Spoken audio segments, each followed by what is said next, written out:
बिस्मिल्लाहिर्रहमानिर्रहीम। अस्सलाम वालेकुम। प्रोग्राम सिटी क्लिनिक में मैं हूं आपकी होस्ट सना यूसुफ। हमारी और आपकी मुलाकात होती है हर रोज़ 3 से 4 बजे के दरमियान और हमारे साथ मौजूद होते हैं फील्ड के माहिर डॉक्टर जिनसे हम बहुत ज़्यादा सवालात पूछते हैं। उम्मीद है आप सब लोग ठीक ठाक होंगे, रोज़ा भी आपका अच्छा गुजर रहा होगा।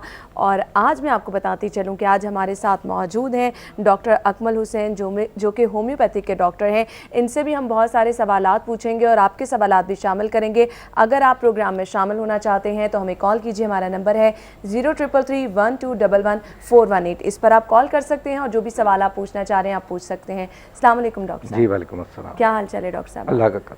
रमज़ान का महीना है, रोज़े रख रहे हैं आप, कैसे रोज़े जा रहे हैं आप? रोज़े अल्लाह का अल्हम्दुलिल्लाह सब ठीक ठाक है। सही। डॉक्टर साहब, होम्योपैथिक के आप डॉक्टर हैं, होम्योपैथिक के हवाले से आपसे बात करना चाहूँगी मैं। पहले एक ज़माना था, एलोपैथिक का रिवाज था, होम्योपैथिक दवाइयों पे लोग इतना रिलाई नहीं करते थे और लोगों को कुछ ख़ास इस बारे में पता नहीं था। लेकिन अब बहुत ज़्यादा लोगों में ये तरीका इलाज भी इन होने लग गया है। क्या कहेंगे आप कि एलोपैथिक के बराबर ही मुस्तफ़िद है, इतनी ही मौसर है होम्योपैथिक भी? बात ये है कि होम्योपैथी एक नेचुरल वे ऑफ ट्रीटमेंट है। इसके कानून कायदे सब नेचुरल हैं और इनके साइड इफ़ेक्ट्स मिनिमम है ही नहीं बल्कि।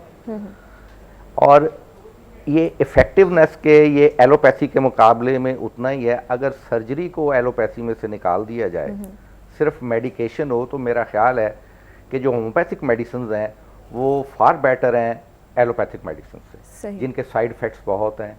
एक आप बीमारी के लिए, डिजीज़ के लिए कोई मेडिसिन लेते हैं, उसके अगर लॉन्ग टर्म थेरेपी है किसी एलोपैथिक ड्रग की, मैं इसमें ये नहीं कंपैरिजन सिर्फ ये कर रहा हूँ कि साइड इफ़ेक्ट्स के लिहाज से होम्योपैथी जो है मेडिसिन के लिहाज से उसमें साइड इफ़ेक्ट्स इतने नहीं। सही, मैं आपकी यही बात जानना चाहूँगी। साइड बिल्कुल नहीं है तो ऐसा क्यों है? क्यों होम्योपैथी के कोई साइड इफ़ेक्ट नहीं है? वो इसलिए कि ये मेडिसिन नेचुरल होती हैं, हर्ब्स होती हैं और इनको पोटेंटाइज्ड फॉर्म में दिया जाता है। अच्छा। जो अपना असर तो करती हैं लेकिन अगर कोई फ़ायदा नहीं कर रही तो उनका नुकसान भी कोई नहीं होता। सही। इस वजह से इनके साइड इफ़ेक्ट्स चूँकि नेचुरल होने से और पोटेंटाइज्ड होने से क्रूड हालत में, क्रूड फॉर्म में हम होम्योपैथिक मेडिसिन नहीं देते। सही।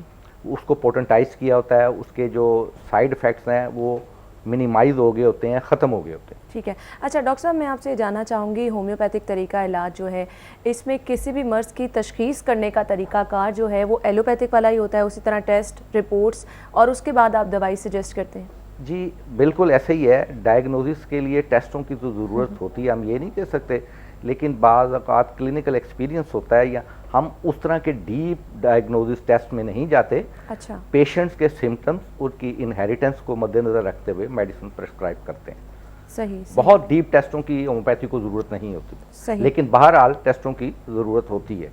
सही। अच्छा डॉक्टर साहब, एक ये भी बहुत ज़्यादा देखने में आता है कि होम्योपैथिक तरीका इलाज जो है इसका कोर्स बहुत ज़्यादा लॉन्ग टर्म होता है एलोपैथिक के नतीजे में। असल में बात यह है कि देखिए, होम्योपैथी के पास वो पेशेंट्स आते हैं जहाँ बीमारी ख़त्म हो जाती है, अब वो और तरीक़ाकार ख़त्म हो जाते हैं। इवन के जो लोग जो है ना, वो जब किसी में शफा नहीं हो रही तो तवीज़ दावों की तरफ बिल्कुल ना उम्मीद हो, फिर कहते हैं ये भी एक सिस्टम है, चलो इसको भी ट्राई कर लें।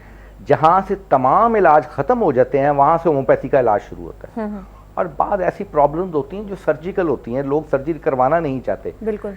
जब वो सर्जिकल प्रॉब्लम्स मेडिसिन से ट्रीट की जाएं तो वो लॉन्ग हो जाता है ट्रीटमेंट थोड़ा सा। सही। लेकिन अगर जो होम्योपैथिक फैमिलीज़ हैं वो उनको कोई प्रॉब्लम हो, जो सिर्फ़ और सिर्फ होम्योपैथिक ट्रीटमेंट लेना है, कोई पेट की ख़राबी है, नज़ला, ज़ुकाम, बुखार, वो इसी तरह ठीक होता है जिस तरह एलोपैथिक दवाइयों से होता है, चंद दिनों में ठीक हो जाता है। अच्छा डॉक्टर साहब, मैं ये भी आपसे जानना चाहूँगी कि अगर आप एलोपैथिक दवाइयाँ खा रहे हैं, एंटीबायोटिक की आपको आदत हो चुकी है और उसके बाद आप एकदम से होम्योपैथिक पे आ गए हैं, तो ये क्या आपका जो बॉडी का स्ट्रक्चर है या आपका इंटीरियर सिस्टम है वो उसको एक्सेप्ट कर लेता है एकदम से?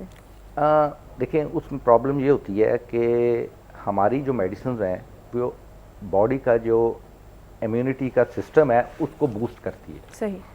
दूसरे मेडिकेशन में कोई भी हो, होम्योपैथी के अलावा, उनका काम ये है कि वो इम्यून सिस्टम को डिप्रेस करते हैं, डायरेक्टली डिजीज़ के ऊपर अटैक करते हैं। हम डायरेक्टली हमारी मेडिसिन डिजीज़ के ऊपर अटैक नहीं करती, बल्कि नेचुरल जो इम्यूनिटी का निज़ाम है जिस्म में कुदरत ने रखा हुआ है उसको बूस्ट करते हैं। सही। जो इम्यूनिटी डिप्रेस हो गई होती है दूसरी मेडिकेशन से, उसको रिवाइव करते हुए थोड़ा वक्त लगता है। सही सही। अच्छा डॉक्टर साहब, जैसा कि आपने बात की कि जब लोग जो हैं वो बहुत ज़्यादा तंग आ जाते हैं एलोपैथिक दवाइयाँ खा के और उनको नज़र आ रहा होता है कि अब कोई तरीका इलाज नहीं है, तो होम्योपैथिक का रुख किया जाता है। इसी तरह हमारे यहाँ बहुत ट्रेंड है शुगर के, बहुत ज़्यादा मरीज़ जो हैं जिनको कहा जाता है जी शुगर लाइलाज है, इस मर्ज़ से अब आपने बहुत अरसा दवाइयाँ खा ली हैं, छुटकारा नहीं आप हासिल कर सकते, होम्योपैथिक तरीका इलाज की तरफ तब लोग आना शुरू हो जाते हैं। तो शुगर का इलाज किस हद तक मुस्तकिल? देखें, हर मर्ज़ के साथ अपने पैटर्न ऑफ लाइफ को भी चेंज करना पड़ता है। बिल्कुल बिल्कुल। ईटिंग हैबिट्स चेंज करनी पड़ती हैं, ठीक है। और ये वो चीज़ है जो समझने की बहुत ज़्यादा ज़रूरत है। ये मुमकिन नहीं है कि आप जो मर्ज़ी खाते रहें, वो इलाज अगर आप उससे फेडअप हो गए हैं, शुगर कंट्रोल नहीं हो रही, तो किसी दूसरे सिस्टम की तरफ या होम्योपैथी की तरफ जाते हैं तो हम जैसे हैं। लेकिन बाज़ मर्ज़ें ऐसी हैं जिसमें पैटर्न ऑफ लाइफ और ईटिंग हैबिट्स ये मस्ट चेंज करेंगे। फिर हम भी देते हैं मेडिसिन, दवाइयाँ कंट्रोल होती हैं, पैंक्रिया एक्टिव होता है, बेहतर हो जाते हैं लोग। सही। अच्छा डॉक्टर साहब, शुगर, ब्लड प्रेशर, ये वो चीज़ें हैं जिनका क्योर जल्दी मुमकिन नहीं है, इनके लिए होम्योपैथिक की जानिब जो हैं लोग रुख करते हैं, तो क्या होम्योपैथिक में इसका मुकम्मल क्योर है? देखिए, ये जो हाइपरटेंशन है ना, ब्लड प्रेशर, जब एक दफ़ा हो जाए ना, एसेंशियल हाइपरटेंशन जिसे बोलते हैं, ये फिर आप अपने आप को उसके साथ साथ कंटिन्यू करता है। कोई किसी तरीका कार में इसका प्रॉपर ट्रीटमेंट नहीं है, पैलिएशन है। सही। आपने गोली खाई हुई है जो सारी उम्र खानी है, साल 2 साल बाद वो चेंज हो जाती है, फिर उसके साइड इफ़ेक्ट्स हैं। लेकिन होम्योपैथी में हम अगर कोई ब्लड प्रेशर का पेशेंट है उसको ग़िज़ा बताते हैं, साथ मेडिसिन देते हैं।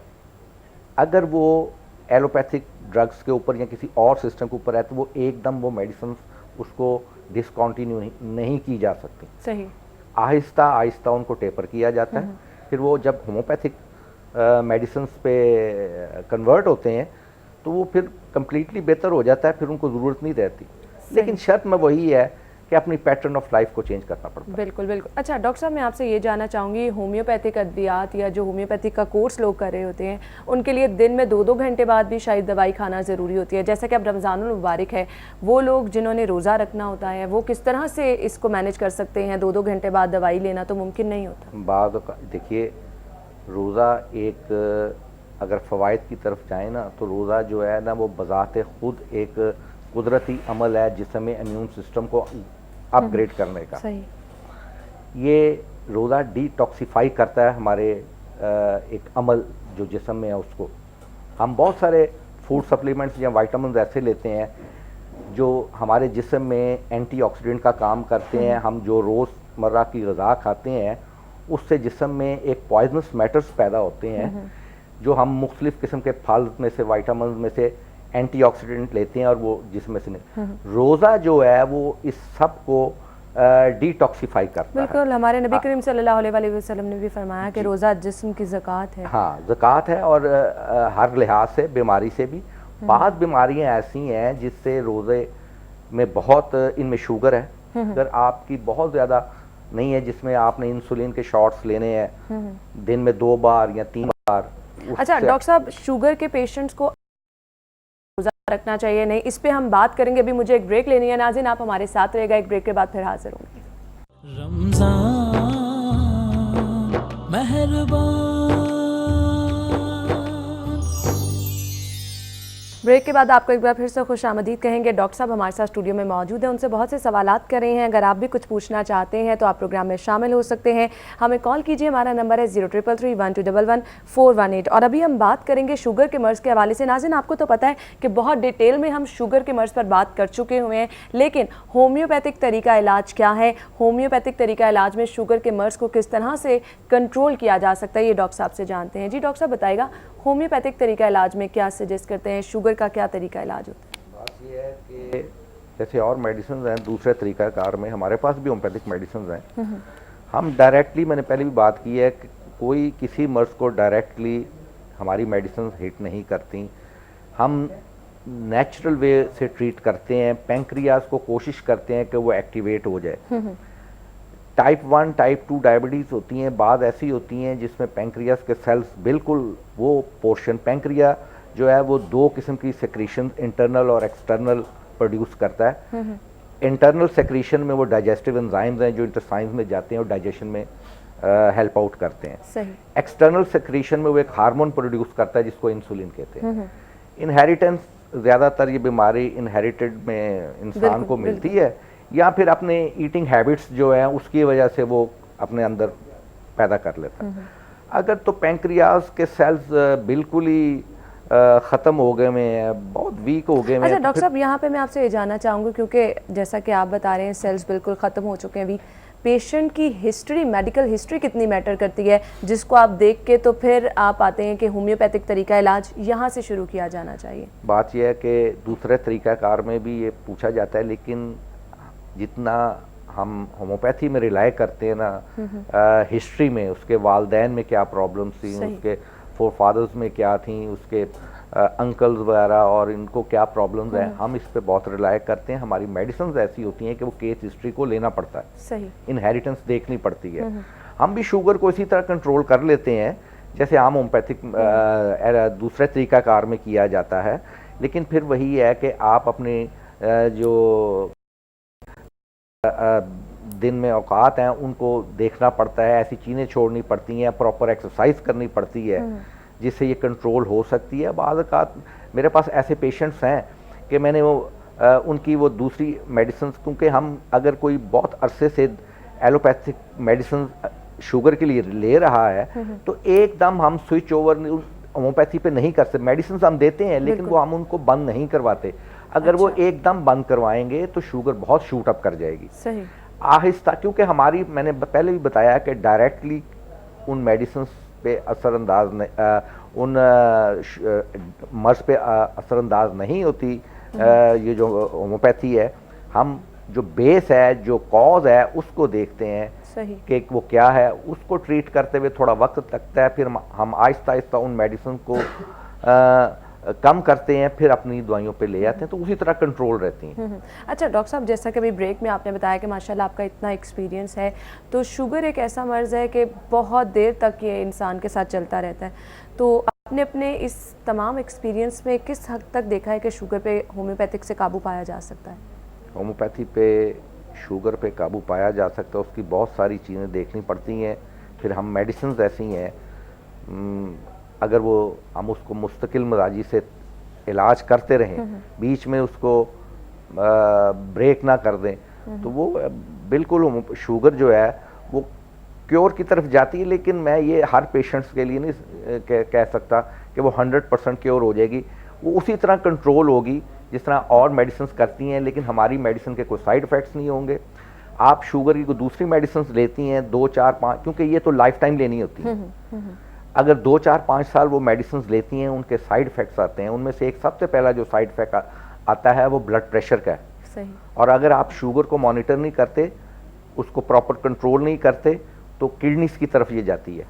अब किडनीज, वो जो दूसरी मेडिसिन हैं, जो किडनीज में से हम जितनी भी मेडिसिन दूसरी लेते हैं, वो लेवर में उनका मेटाबॉलिज्म होता है और किडनी उसको एक्सक्रीट करते हैं। सही। शुगर की वजह से किडनीज के ऊपर असर आता है और फिर बहुत अरसा वो दवाइयाँ खाने से हमारा जो RFT है, रीनल फंक्शनल प्रोफाइल है, वो डिस्टर्ब हो जाती है। लेकिन होम्योपैथी किसी सिस्टम को और दूसरे को डिस्टर्ब नहीं करता। सही। अच्छा डॉक्टर साहब, एक हमारी यंग जनरेशन जो है उसमें बहुत ज़्यादा आजकल ट्रेंड चल रहा है कि डाइटिंग करनी है और वेट लूज़ करना है, होम्योपैथिक तरीका इलाज हो, एलोपैथिक हो, उसकी डिटेल में नहीं जाना, बस कहीं से पता चल अपना वेट लूज़ कर सकते हैं, उस तरफ चल पड़ते हैं। तो होम्योपैथिक तरीका इलाज में इसमें कितनी हद तक इफ़ेक्टिव है? आप क्या सजेस्ट करेंगे कि किस तरह से अपना वेट जो है वो लूज़ किया जा सकता है या उसको मेंटेन रखा जा सकता है?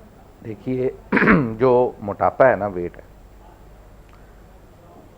ये भी एक बीमारी है। बिल्कुल, एक इंडिपेंडेंट बीमारी है। इससे बहुत सी बीमारियां आगे बहुत सारी बीमारियां चलती हैं। ओबेसिटी को भी ऐसे ही लेना चाहिए जैसे हम दूसरी मर्ज को लेते हैं, ब्लड प्रेशर है, शुगर है या मैदे के अमराज हैं, ओबेसिटी को भी इसी तरह लेना है। बहुत सारी, मसलन आप डाइट करते हैं बहुत सारे लोग और वो कहते हैं कि नहीं जी वेट तो कम जितना होना चाहिए एक हद तक हो के फिर वो स्टक कर गया, हमारी डाइट भी चल रही है। फिर वो मुख्तलिफ किस्म के टेस्ट हैं, उनमें थायराइड का टेस्ट मस्ट होना चाहिए अगर हाइपोथायराइडिज्म है। और आप जब तक उसको ट्रीट नहीं करेंगे तो वो वेट एक हद तक अपनी डाइट से एक हद तक तो नीचे जाएगा, उसके बाद वो स्टक हो जाएगा। फिर वो थायराइड को ट्रीट करना पड़ेगा। अपनी ग़िज़ा में से ऐसी चीज़ें, फैटनिंग चीज़ें एलिमिनेट करें, चावल को एलिमिनेट करें, मीठे को एलिमिनेट करें और प्रॉपर एक्सरसाइज। आपने खा वो जो बहुत ओवर ईटिंग करते हैं ना, वो अपने मैदे को एक्सपैंड कर लेते हैं, ठीक है ना। अब मैदे को एक्सपैंड किया, आप बहुत ज़्यादा डाइट लेंगे तो वो जो मेटाबॉलिक रेट है जो बॉडी को होना है बहुत सारी, वो कम हो जाता है। वो पूरी तरह जो उसको मेटाबॉलिज्म होना चाहिए वो नहीं होता और वो फिर मुख्तलिफ जगहों पे इकट्ठा होना शुरू हो जाता है, फैट बैक पे, पेट पे। तो इसके लिए प्रॉपर एक्सरसाइज और प्रॉपर डाइट की ज़रूरत, साथ साथ हमारी मेडिसिन्स भी हैं ऐसी जो इसको कंट्रोल करती हैं और हो जाता है। लेकिन मैंने कहा कि उसको एक इंडिपेंडेंट मर्ज के तौर पे ओबेसिटी को लेना चाहिए। सही, यानी डॉक्टर साहब इसका प्रॉपर कोर्स किया जाता है और जिस तरह कि आपने बताया कि ईटिंग हैबिट अपनी चेंज करनी पड़ती हैं और इसके साथ साथ आपको वर्जिश का जो है वो रूटीन अपनी बनानी पड़ती है, तो इस पे काबू पाया जा सकता है। एक कॉलर हमारे साथ लाइन पे हैं। जी अस्सलाम वालेकुम, आपको आवाज़ आ रही है तो बताइएगा क्या पूछना चाहेंगे आप।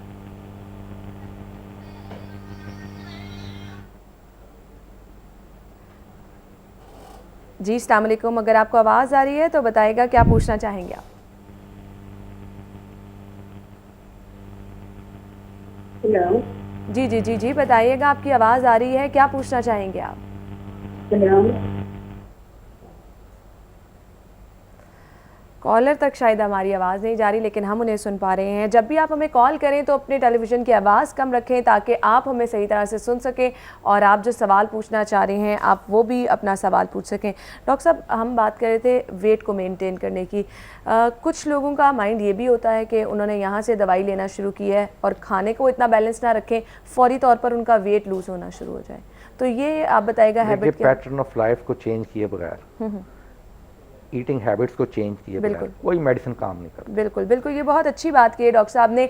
आप चाहे होम्योपैथिक डॉक्टर के पास चले जाएं या फिर आप एलोपैथिक डॉक्टर के पास चले जाएं, आपको यही सजेस्ट किया जाएगा कि अपनी ईटिंग हैबिट जो है उसको आपको बेहतर करना है, एतदाल के साथ खाना है, वर्जिश को मामूल बनाना है, फिर ही आपकी सेहत बेहतर रह सकती है। एक ब्रेक लेंगे, ब्रेक के बाद फिर हाजिर होंगे, आप हमारे साथ रहिए।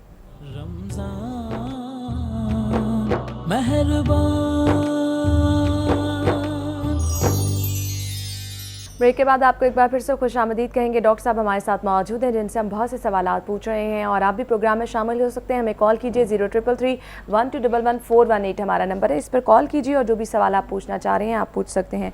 अच्छा डॉक्टर साहब, अब मैं आपसे ये जानना चाहूँगी कि क्या समझते हैं आप कि कौन सी बीमारियाँ ऐसी हैं जिनमें एलोपैथिक से ज़्यादा तरीका इलाज जो है वो इफ़ेक्टिव है होम्योपैथिक में, कि अगर हम होम्योपैथिक की तरफ जाएँ तो हम इस पर जल्द काबू पा सकते हैं?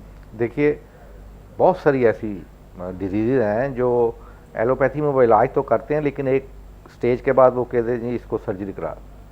मिसाल के तौर पे गले की ख़राबी है, टॉन्सिल्स हैं, इन्फ्लेम्ड हो जाते हैं, इन्फेक्शन से बार बार होते हैं, फिर एंटीबायोटिक्स दिए जाते हैं या कोई और तरीक़ाकार इस्तेमाल किया जाता है।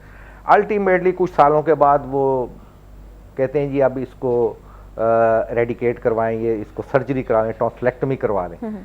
लेकिन होम्योपैथी जो है, ऐसे मैंने बेशुमार केसेस हैं होम्योपैथी करती है कि टॉन्सिल निकलवाना कोई इलाज नहीं है। हम इसको नॉर्मल हालत पे ले जाते हैं और हमेशा के लिए इंसान ठीक हो जाता है। इसी तरह किडनीज़ के बारे में, किडनीज़ में जो स्टोन्स हैं, रीनल स्टोन्स हैं, वो उनके लिए भी जो बहुत हो जाते हैं, वो दूसरे तरीक़ाकार में कोई ऐसी मेडिसिन नहीं है, सिंपल पेन किलर्स हैं, तो हम वो ऐसी मेडिसिन देते हैं कि स्टोन्स जो हैं वो निकल जाते हैं। सही सही। डॉक्टर साहब, हमारे साथ एक कॉलर मौजूद है, हम उन्हें पहले लाइन पे हैं। बताइएगा अस्सलाम वालेकुम, क्या नाम है आपका और क्या सवाल करना चाहेंगे आप? हेलो, अस्सलाम वालेकुम। जी वालेकुम अस्सलाम, क्या सवाल पूछना चाहेंगे आप? हाँ जी, मैंने पूछना है डॉक्टर साहब से कि अम्मी को शुगर है। हाँ हाँ, सही। और ना वो नीचे से ना वो जो पाँव होते हैं ना आगे, वो उंगलियां जो वो दोनों मोटा हो गया मांस अच्छा, नीचे से। ठीक है, वो इंसुलिन भी लगवाती हैं। ठीक है, ठीक है। आप हमारे ठीक साथ है। लाइन पे रहिएगा, डॉक्टर साहब आपके सवाल का जवाब देंगे। शुगर की वजह से बहुत सा इशू हो जाता है, वो- स्वेलिंग शायद रहने लग जाती है। वो बात ये है कि जब शुगर अनकंट्रोल रहे ना, हाँ हाँ, तो जो बहुत बारीक आर्टरीज है ना, वो बंद होना शुरू हो जाती हैं। अच्छा, उनमें सर्कुलेशन नहीं रहती। वो ज़्यादातर पाँव की तरफ है, पाँव में सर्कुलेशन कम होती है, बिल्कुल, तो वो चूंकि आर्टरीज बंद होना शुरू हो जाती हैं, बहुत बारीक प्रॉपर सर्कुलेशन नहीं वहाँ रहती, वहाँ उस टिश्यू को ग़िज़ा प्रॉपर नहीं मिलती, वहाँ स्वेलिंग भी हो सकती है। स्वेलिंग से वो पर अगर शुगर कंट्रोल नहीं है, कोई ज़ख़म बन सकता है, फिर वो ज़ख़म अगर ना उसको प्रॉपर ट्रीट किया जाए तो गैंग्रीन की शक्ल इख्तियार ये कर शायद सकता है। कहना चाह रहे थे कि मैं स्किन यही ज़्यादा समझ- बढ़ना शुरू हो हाँ, गई। वो मैं यही समझ आया हूँ कि वो अगर स्वेलिंग हो रही है तो शुगर अगर उसके, अब देखिए ना, शुगर में मैंने पहले भी बताया कि किडनीज इफेक्ट होते हैं। इनको अपना पूरा RFT रीनल फंक्शन टेस्ट होने चाहिए। शुगर, इनको इंसुलिन लग रही है, यकीनन ये कोई टैबलेट्स भी लेती होंगी, तो रीनल फंक्शन टेस्ट कराना हर 6 माह 8 माह बाद बहुत ज़रूरी है। बिल्कुल। अगर उसमें कोई अप्स एंड डाउन्स हैं तो उसको भी ट्रीट करना चाहिए। सही। वाटर रिटेंशन उसकी वजह से भी हो सकती है। सही, आपको टेस्ट जो है वो 6 माह बाद 8 माह बाद, जैसा कि डॉक्टर साहब ने कहा है, वो करवाना ज़रूरी है। डॉक्टर साहब, हम आगे गुफ्तगू का सिलसिला बढ़ाएंगे। कैंसर के बारे में कहा जाता है कि इसको भी होम्योपैथिक अद्वियात से जो है इस पर कंट्रोल किया जा सकता है, तो हर स्टेज पे क्या इसका इलाज मुमकिन है? नहीं, हर स्टेज पे तो नहीं। एक तो फिर बहुत एडवांस केसेस बिल्कुल। हों तो उसके लिए तो सर्जरी है, फिर कीमो होती है, लेकिन फिर वो ही कि कीमो के अपने साइड इफ़ेक्ट्स है, लेकिन उसका हल भी कोई नहीं है। बहुत अर्ली स्टेज में होम्योपैथी इसको रोकती है। मैं होम्योपैथ के अलावा ना डॉक्टर साहब, हम गुफ्तगू का सिलसिला आगे बढ़ाएंगे। कॉलर हमारे साथ हैं। जी, अस्सलाम वालेकुम, बताइएगा क्या सवाल पूछना चाहेंगे आप? वालेकुम सलाम रहमतुल्लाह। सवाल ये था कि यूरिक एसिड में कोई होम्योपैथी का इलाज है? सही, सही, ठीक है, आप हमारे साथ रहिएगा, डॉक्टर साहब आपके सवाल का जवाब देंगे। जी, बड़ा इफेक्टिव ट्रीटमेंट है। अच्छा, दूसरा तरीक़ाकार में जो सारी उम्र के लिए दवाइयाँ लग जाती हैं, सही, होम्योपैथी उस अमल को तेज़ कर देती है मेडिसिन के ज़रिए, जिससे किडनी यूरिक एसिड को निकालना शुरू कर देते हैं। पानी का इस्तेमाल बहुत करना चाहिए, उससे जितना यूरिन एक्सक्रीट होगा। अब जैसा कि डॉक्टर साहब रमज़ान का महीना है, पानी का इस्तेमाल कम हो रहा है, तो शायद ये भी वजह हो सकती है कि ज़्यादा बर्निंग की वजह से हो रहा है। हाँ, देखिए, एक इंसानी जिस्म को 1.5 लीटर से 3-4 लीटर रोज़ाना पानी की ज़रूरत होती है 24 घंटे में। और फिर ये भी डिपेंड करता है वो काम कैसा करता है, इंडोर में है, आउटडोर में है, कोई बहुत स्ट्रेनुअस किस्म का काम है, उस हिसाब से फिर वो उसकी 24 घंटे की रिक्वायरमेंट बढ़ती चली जाती है। अगर आप अफ्तारी से सहरी तक इतना पानी ले लें, जो मसलन 1.5-2 से 4 लीटर तक मैंने बताया, अपनी आप डिपेंड करता है काम ये कैसा कर रहे हैं, तो फिर वो कमी उसकी जो कहते हैं कि 14-15 घंटे का रोज़ा है तो कमी पानी की होती है, तो वो नहीं होती कमी पानी की, यूरिक एसिड नहीं निकलता। लेकिन ये एक प्रोसेस है किडनी का जो थोड़ा सा उसमें समझ लें कि ये आ जाता है कि किडनी जो है वो और चीज़ें तो बाहर निकाल रहा है, जो पॉइजनस मैटर यूरिक एसिड है एक हाथ तक वो बॉडी में होना चाहिए, वो उसको नहीं निकाल रहा। तो उसके लिए होम्योपैथिक मेडिसिन हैं, बहुत इफ़ेक्टिव हैं और वो हमेशा के लिए बेहतर हो जाए। अच्छा डॉक्टर साहब, जैसा कि आप कैंसर के इलाज के हवाले से बता रहे थे, तो क्या फर्स्ट स्टेज पर इसको कंट्रोल किया जा सकता है? कैंसर जो अर्ली स्टेज है ना, वो हम क्लेम करते हैं, होम्योपैथी क्लेम करती है कि हम उसको शफा अल्लाह ने देनी, हम उसको ट्रीट करते हैं, रुक जाता है, वापस हो जाता है। लेकिन फर्स्ट डिग्री पे, सेकंड थर्ड, फिर वो सर्जिकल प्रॉब्लम रह जाती है। सही, फर्स्ट पे भी ये है कि आपको लॉन्ग टर्म कोर्स कोई करना पड़ता है। कैंसर एक ऐसी मर्ज है, लॉन्ग टर्म क्या, वो फिर सारी उम्र के लिए मेडिसिन, सारी उम्र के लिए, बिल्कुल। अच्छा डॉक्टर साहब, कुछ मरीज क्या ऐसे भी हैं जिनको आप सजेस्ट करते हैं कि एलोपैथिक के साथ साथ वो होम्योपैथिक तरीका इलाज? मैंने आपको शुरू में बताया कि बिल्कुल ऐसा ही है कि अगर कोई ऐसा पेशेंट हमारे पास आ रहा है, ब्लड प्रेशर का है, शुगर का है, कि वो कह रहा है जी मैं ये दवाइयाँ भी खाई जा रहा हूँ, इंसुलिन लग रही, शुगर मेरी कंट्रोल नहीं, बहुत सारे ऐसे भी, सही, ये मैं मेडिसिन खा रहा हूँ फिर भी मेरा एक्सक्यूज जो ब्लड प्रेशर वो फ्लक्चुएट कर रहा है, नहीं ठीक हो रहा, तो वो एक अरसा दराज से वो मेडिसिन के ऊपर होता है, हम उसको एकदम नहीं छुड़ा सकते। हम अपनी दवाइयाँ भी देते हैं, उन्हें कहते हैं कि अभी आपने ये खानी है, जब आपका ये शुगर लेवल या ब्लड प्रेशर लेवल एक कंट्रोल लिमिट में आ जाएगा, हद में आ जाएगा, फिर हम इन मेडिसिन को टेपर करेंगे। सही। अच्छा डॉक्टर साहब, एक तरीका इलाज होम्योपैथिक में होता है, शायद लट्टू से इलाज किया जाता है, वो क्या तरीका इलाज है? मैं होम्योपैथ भी हूँ और रेडिस्थीजियस भी हूँ। सही। रेडिस्थीजिया का मतलब है सेंसिटिविटी टू रेडिएशन। सही।